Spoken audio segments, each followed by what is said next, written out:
What's up, ladies and gentlemen? Welcome back to another solo leveling Arise video. Alright guys, we're going to be talking about Meilin, or Bella, whatever you want to go, whatever you want to call her.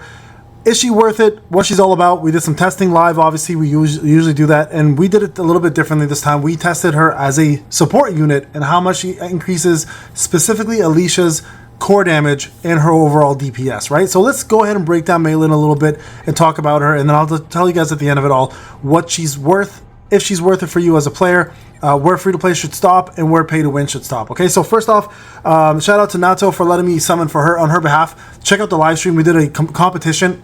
It was literally down to the wire in terms of who won, getting her to A5 first. So you guys can see here, I do have a A5 version of her. So we're going to talk a little bit about her skills, everything she's all about, where you want to use her, how you want to use her, etc. Right? So first off, let's talk about her skills. Basic attack, very simple, water damage. She is an HP user-based unit, so make sure you build her with HP. We'll talk about her sets as well, so stay tuned for that. I know everyone's going to ask me about that, so we'll talk about it. So really nothing to talk about here, just basic damage, and it's just water elemental, right?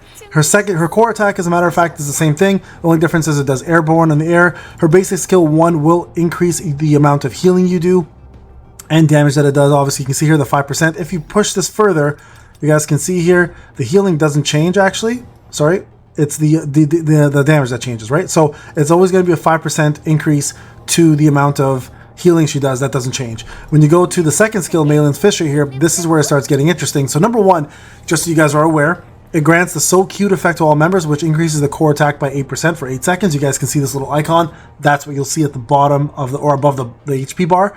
And then she also has a cool little effect here, which only one other unit has, and that's Zongsu. She has the ability to remove target's shield, which is actually essential for the Vulcan fight, especially in the last little bit where he pops a massive shield on himself. Either use Zongsu or her to clear it out. Now, just so you guys are aware again, you guys can see here, nothing changes in terms of effects, just damage does, and MP change and MP consumption, okay? Because of course, MP consumption increases as you do more damage, just again, so you guys are aware of that. Now, going over to her support skill, you guys can see here, I have plus 10. That only happens when you A5 a unit. You get the extra plus 10 as a bonus.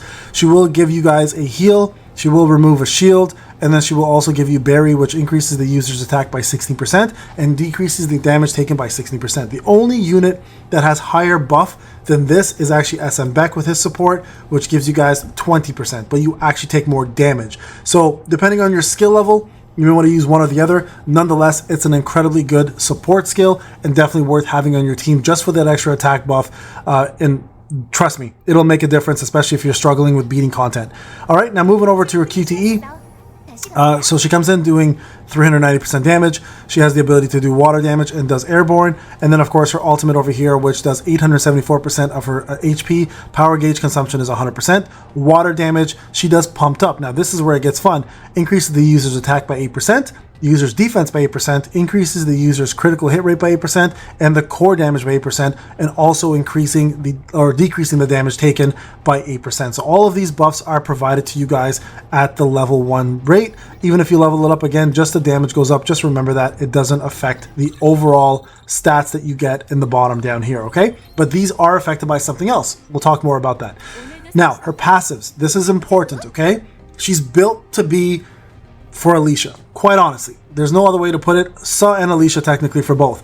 So when she does Rear Lash or Cat Rush, these are these two skills over here, she inflicts the Cuddle Puddle effect to the target, which gives you guys an extra 8% water damage on that target. Now remember, if the target isn't weak to water, this doesn't make any difference. You'll only see the white damage, which means you're not doing any elemental damage. So for example, when you do bot 25 against the bear, this doesn't really matter because the water damage doesn't take into effect. It's irrelevant, right? You don't see that elemental bar, it doesn't do anything. So keep that in mind. A lot of people are mistaken that. The Bai Meow is where it matters. It increases the attack by 8%, increases defense by 8%. So this stacks up to 3 times. You'll see this on the bottom.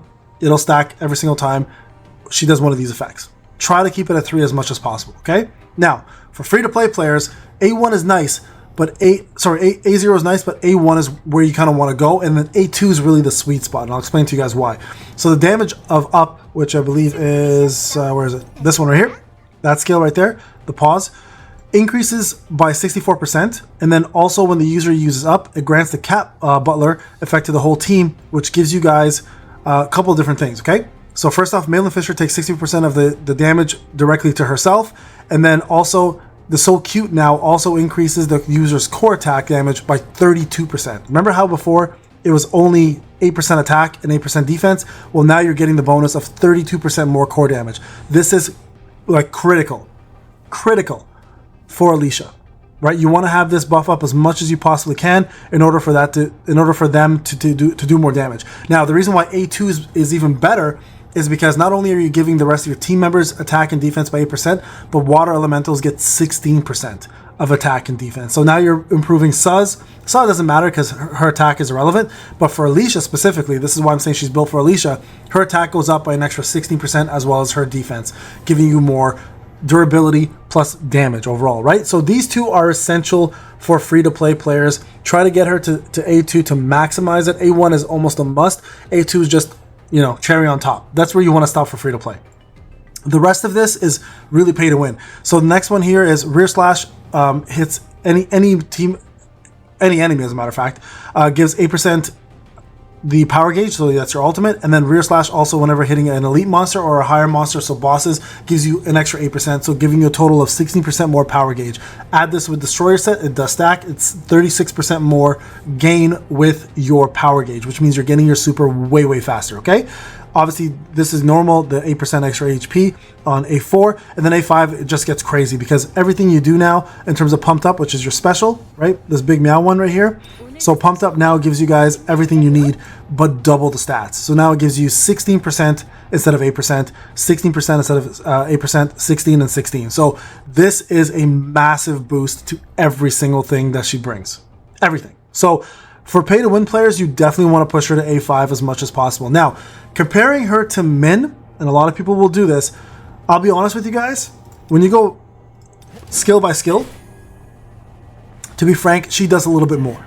Okay, for two reasons. Number one, she doesn't require you to be in disguise, which Min does in order to get a lot of the extra effects. For example, Min's ultimate requires you to be in disguise to get the critical hit bonus. So if you're out of disguise, you're not going to get it.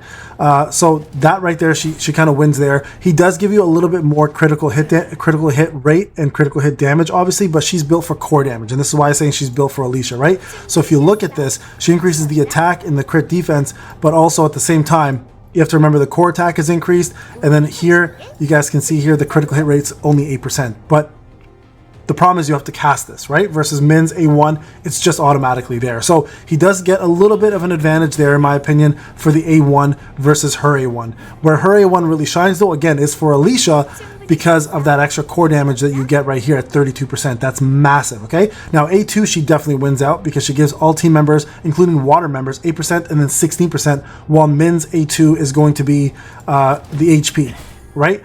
A3, honestly, I think she wins that out by far, like by a lot. A4, I think they're pretty much the same as A2 and A4, so you can swap the two of them. She gives a little bit more technically because she gives 16% when you're the 8% to the whole teammates, and when she hits an elite monster or a boss monster, she gives another 8%, so 16% overall. And then here, this is nice, but her A5 is way better. So overall, I think she's a better support unit when you hit A5.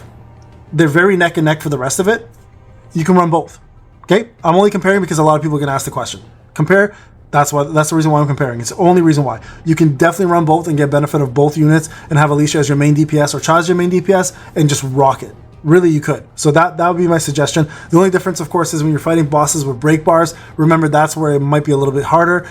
Break bars, when you break a bar, obviously you get more damage out. Keep that in mind when you're doing this, all right? Now, artifacts for her. The clear winner here on this side is going to be the Outstanding Connection. By far. By far. Okay, don't really put anything else on there but this one. Here it gets a little bit tricky. Okay, so I use Destroyer set, and I'll tell you the reason why, because I was doing the new content, and I lost one of the battles on the floor 25 on normal mode by like couple seconds. I put Destroyer set on, I destroyed it, like by far. So for me personally, I think Destroyer set works really well. Nato did a good video showing the one-hit kill set, because you can cast her ultimate more often with Min. So that's also another very good option. Now I use Sa, I didn't have Min on my team, so that could have made the difference there, obviously. Not having an extra power gauge unit probably made the difference for her. If you don't have Min on the team, I think Destroy is the better way to go. If you have Min on the team, then I agree with her. One hit kill is a great option because then you can spam her ultimate. And then obviously the other option when you're using Jinno is the Holy Set to give her more HP, and then at the same time giving Jinno more attack, right? So that's an important one as well too. So those are the three main sets. It's going to be the Destroyer set, the one hit kill set if you're using Min, and then the Holy set if you use Jinno as your main unit. Now her weapon as well too is very powerful. So when the user uses Side Whip, it increases the damage of the team member with the highest attack by 1% for 12 seconds. And then this increases further as her HP increases. Max damage increases 8% on this one, and it also decreases the cooldown of your ultimate by 8%. So very, very good weapon, and you guys can maximize this as well too if you need to with the new event going on. If you're pay to win, free to play, I think this is about where you're going to stop, as A1 or A2, depending if you finish the event or not. Okay, so those are it. Now let's talk a little bit about the testing. This is an important one. Okay, so we did our testing right over here. So here is how it worked out. We did the full test here on the bear, so bot 25. And at A0 without the ultimate, Alicia's core was hitting for 2.3 million. Okay, 2.3 million. This is just with the core increase of 8%. So take that into account. Now we added in A1, which increased the core by 40% because 8% from the buff and then 32% from the extra pumped up, not pumped up, sorry, with the up buff. And then and her ult this time. So you guys can see here, I didn't do ult on this one, but here, compare A1 to A2, for example, right? Or A2 over here. So A1 did minimum 3 million to 3.1. Very, very consistent. We did a couple more of these on the live stream. You guys can take a look. I just showed you the 3 attempts.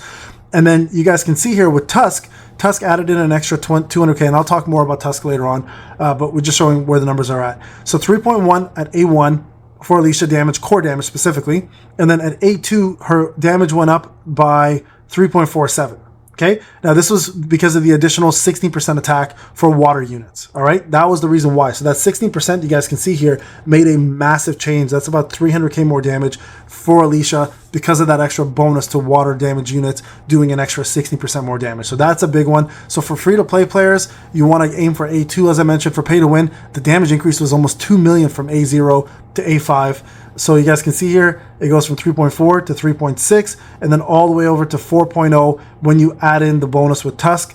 So it was quite a bit of a difference. So it does power up Alicia quite a bit. And Tusk throughout the entire time at the, was it 30% core mark, gave an extra 300k damage almost across the board every single time. There was no difference. So for free-to-play players, to maximize Alicia's damage, you want to go for A2. It'll push it to about 700k to about 1 million. For pay-to-win players, it's going to be A5, of course, pushing you to about 2.5 million more to 2 million more damage across the board for you as a support unit, helping you out, okay? So there you guys go.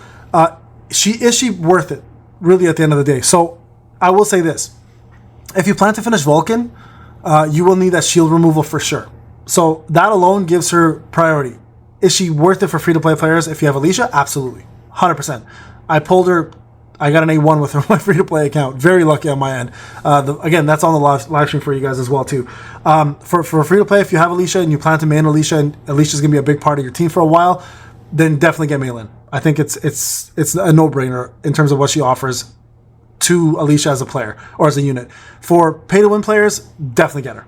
100%. She's absolutely worth it. The only person that can remove shields, by the way, outside of her, I've mentioned this, is Dongsu, and he's not used enough. And at the same time, you guys can tell that whenever you do the content, you'll notice that some of the demons actually have an immunity or absorption to some skills, and wind is a big one, and so is dark. So make sure you are bringing yourself the water units to finish this content. Those new sets are absolutely worth it, and they're going to push your stats and your content even further, and I'll talk more about that as well too as we talk about those sets and kind of dive deep into them and talk more about them. All right, so there you guys have it. I think she's worth it. Is she a skip if you don't have Alicia? Sure, you can't skip her without Alicia. I think that's fine. But if you have Alicia, I think it's a no-brainer. Go for her. She's going to be the best support in the game, period, for a little while, I think. Min is still very close, and we're kind of giving you guys the breakdown, but I think it'd be crazy to skip both Alicia and her in the first place. And remember, Alicia will be coming in to the custom banner once Meilin is gone, right? So you'll have your opportunity to get it then as well, too. All right, guys. Thank you for watching. I'll see you guys in the next video. Take care.